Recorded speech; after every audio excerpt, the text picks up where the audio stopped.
go, Blues. Let's go, Cardinals. Let's go. All right, I'm tired.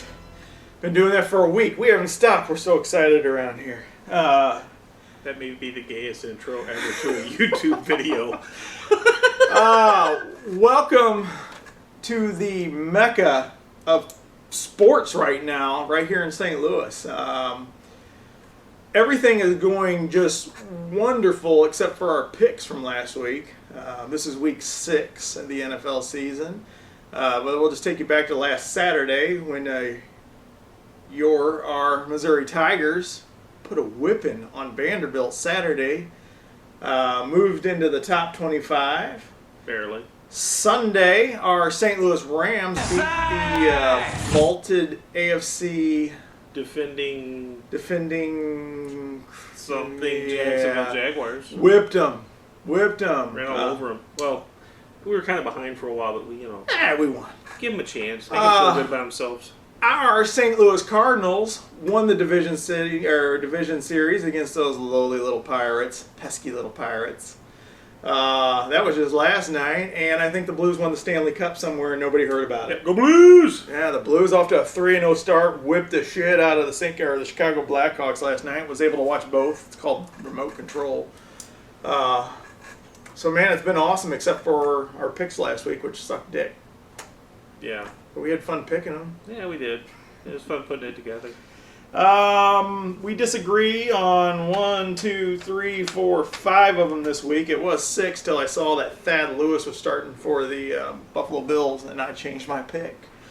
But right now, let's go ahead and just roll up the ones we agree on. I don't have a drink of choice right now. I drank it already. I was thirsty. Mine's Mountain Dew. But while this is going up, I'll give you guys a quick movie review. I went and saw Gravity this week with the Sandra Bullock and George Clooney.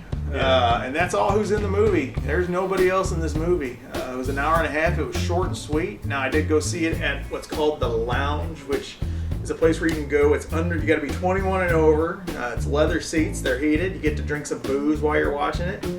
The movie was something different, something that you haven't seen, with all the blockbusters that have come out lately. I enjoyed it. It's a little bit different. I was glad it wasn't a love story, but I had no clue what this was about. Usually when I go see a movie, I don't want to see anything. No trailers, no nothing. If I see it, I'm trying to click. When I saw Rotten Tomatoes was giving it a good 98%, I'm giving it 2 thumbs up. I enjoyed the movie. If you're into... I don't even know what to classify it as. But if you're into space movies, if you're into George Clooney, if you're into Sandra Bullock, go see it. It was good. Go see it in an IMAX, though. I think seeing it in 3D or an IMAX would have blown me away, but I was comfortable. Did your boyfriend enjoy the movie?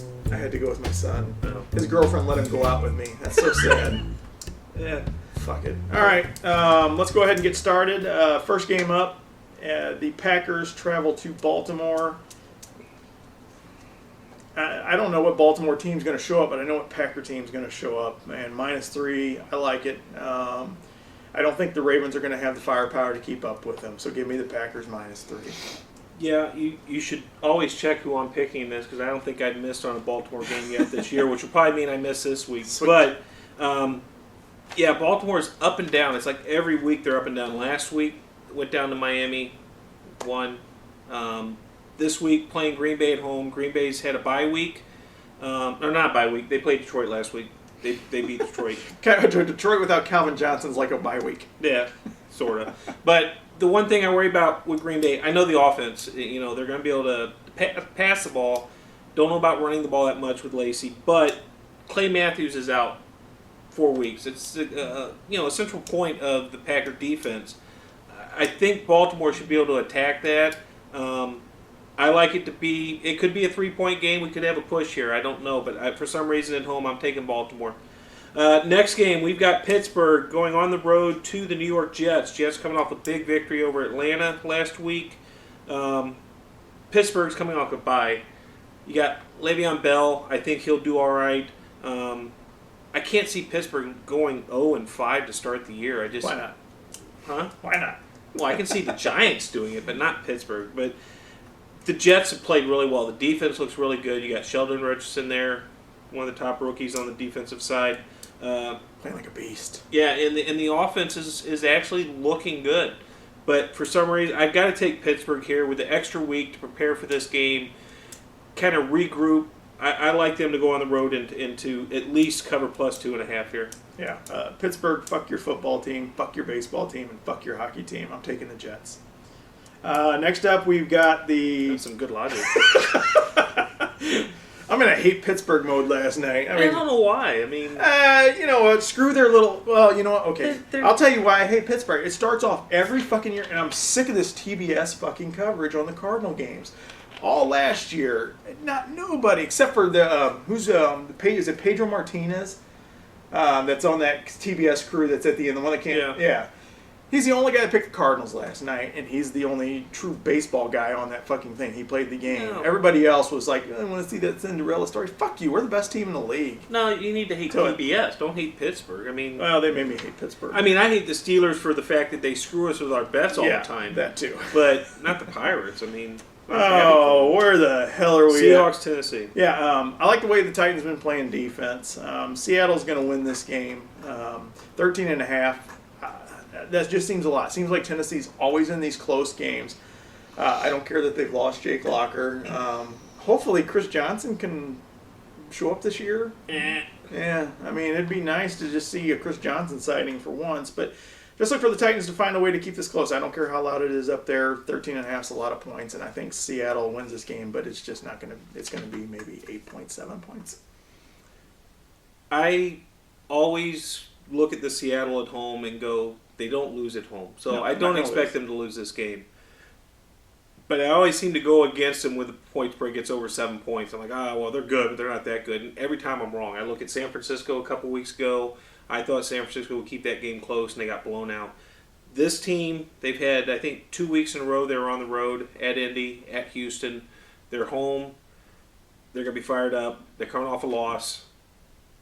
Tennessee, Locker hurt. But this team plays differently when they're home. I'm not going to go against what I know I should do every time, and that's take Seattle at home in this game. I don't care if it's 13.5. So give me Seattle. Hopefully Lynch. I know he's been a little banged up. I hope he's ready to go. Next game, we've got Jacksonville going on the road to Denver. What's the spread on this? 27 points. What? Is this a college game? I know. Alabama playing. We're going to be putting our houses and everything on the money line for Denver they to give win, you the money line, so we can get like $5. Yeah. I'm taking Jacksonville here, and the reason I'm taking Jacksonville, this is I'm kind of how I think the game flows.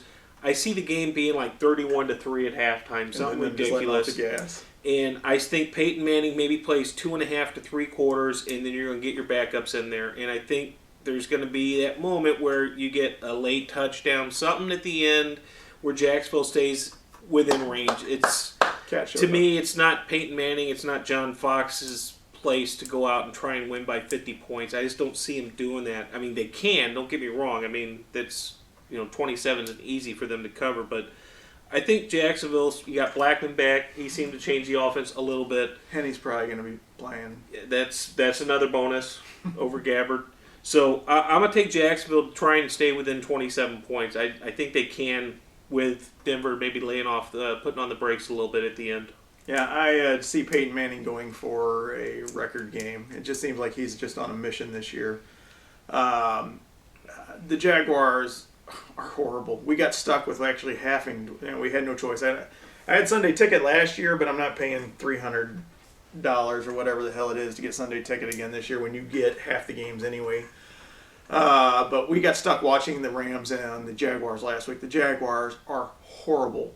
That game I saw last week was two of the worst teams ever, and the Rams got that's a blowout win. But if you would have watched that game, which nobody did, they looked horrible doing it. And I really just don't think the Jaguars have anything to bring to the table. They lost their number 1 or number 2 pick overall, their left guard or left tackle. I just don't think there's going to be anybody there to protect it. There is a little bit of a beef where the Broncos guy tweeted out, the Jaguars scored 51 points all year. We scored 51 the other night in Texas or whatever. And they supposedly pissed off the Jaguars a little bit, but maybe that's just enough to keep the Denver Broncos in this game and really put a whipping on them. Go ahead and give me the Broncos. And minus 27. Another thing to think about is with Manning, I can see Denver in the second half really going to more of a run offense. and like I said, stepping on the brakes and control the clock, get the game over with. Let's walk out of here and win. I would be tempted to get Manning out as early as possible, especially if they're saying because my competitive side says go after his legs. Not that they're going to do that, but still, I think you're going to see, Noshawn Moreno, Ronnie Hillman having really big games here, especially in the second half. First half, Manning will do his thing, but yeah, Noshawn Moreno, the newest addition to Big Black Pussy. That's the name of my fantasy team. Oh, and there's a picture of my cat. Perverts. And last but not I was least, right there with you. Last but not least, we have the Dallas Cowboys coming in that shootout with Broncos last week, playing the Washington Redskins. I liked what I saw out of Dallas, minus the shitty interception and their defense from last week. But the Redskins are a different team right now. I mean, with them not running with RG3, I really think it hurts them. And I know I've heard that these pistol and teams that are running this pistol and what the hell the other word for it? I'm drawing a blank. Read option. The read option are not running their quarterbacks right now because they don't want to get them hurt. Have you heard anything so stupid? You got a quarterback to run those. So I don't know if it's the defense is catching up or if it's really that right there. But go ahead and give me the Dallas Cowboys at home minus 6.5. I really think they can maybe put up some points on the Redskins. So I like Washington in this game. I think Morris will get his yardage this game. I don't think you're going to have to rely on, I can't even think of his name right now, the quarterback, RG3, to have to run a lot. RG3 is going to beat Dallas through the air. I think they're the 32nd ranked defense against the pass. So is that counting last week's game? Yes. I look for both teams to be able to put up points because Washington defense is nothing to write home about. They're pretty pathetic, to be honest with you. Over-under is 53 on this. I would take the over on this in a heartbeat. I mean, I see Dallas winning this game. I just think Washington will keep it close. I don't see where either side defensively is going to shut down the other side. So I'm taking Washington to cover 6.5 here. Okay, the cat showed up, which he did not show up last week, and we both had shitty weeks. So black cat equals good luck. So hopefully we're going to change it around. Now, before we go, we are still in our suicide pick, and I'd like to congratulate Brian on talking me out of picking the fucking Falcons last week, which I really wanted them. And he's like, yeah, if we're going to win this, we might as well take the Rams. They're not going to beat Jacksonville. He says, no, Jacksonville took a lead on us. I'm like, God damn you, Brian. I was thinking the same thing. I was sort of, God, don't lose this game. I'll never hear the end of it. But my man pulled through. We're still alive.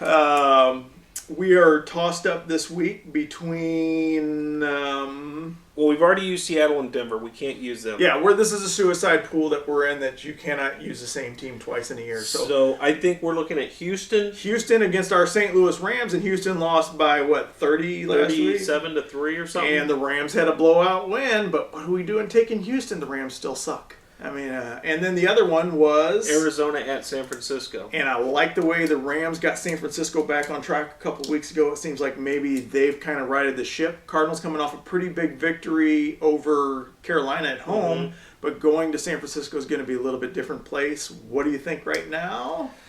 God, I look at Houston. They played Seattle 2 weeks ago, 23-20 they lost. And they were leading in that game. God, they're so good at home. I don't know. What do you think? I'm really, I'll be honest with you, I'm dead even right now. It doesn't matter. I really think Arian Foster and Andre Johnson can get them to win no matter how bad Schaub.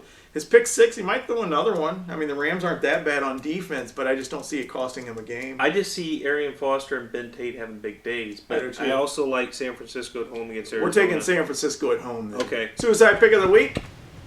San Francisco 49ers. Yeah.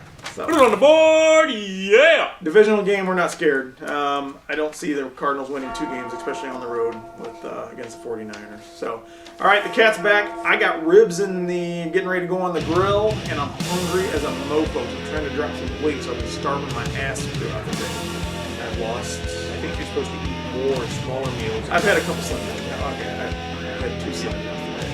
Yeah, Jim's his skinny neighbor next door. Yeah. Well, all right, cat's back. We'll see you guys for week 7. Take care, guys.